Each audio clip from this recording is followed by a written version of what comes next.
السلام علیکم۔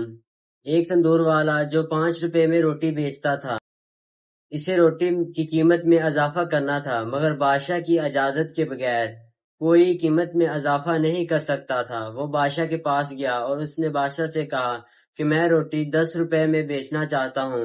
بادشاہ نے کہا کہ تم 30 روپے میں بیچو۔ تندوری نے کہا کہ ایسے تو شہر میں شور مچ جائے گا۔ بادشاہ نے کہا تم اس چیز کی فکر مت کرو، میرے بادشاہ ہونے کا کیا فائدہ۔ بادشاہ نے کہا کہ تم اپنا فائدہ دیکھو، روٹی 30 روپے میں کر دو۔ تندوری نے اگلے دن 30 روپے میں روٹی بیچنا شروع کر دی۔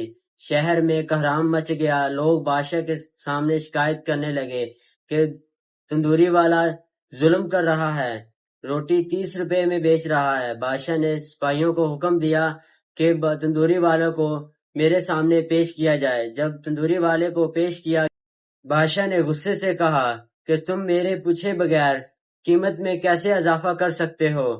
بادشاہ نے تندوری والے کو حکم دیا کہ تم کل سے روٹی آدھی قیمت میں 15 روپے میں بیچو گے۔ بادشاہ کا یہ حکم سن کر عوام نے اونچی آواز میں کہا بادشاہ زندہ باد۔ کل سے روٹی 30 روپے کی بجائے 15 روپے میں بکنے لگی۔ عوام خوش، تندوری والا خوش، بادشاہ خوش۔ اب سوچ کر بتاؤ کہ یہ کون سے ملک کی عوام ہوگی۔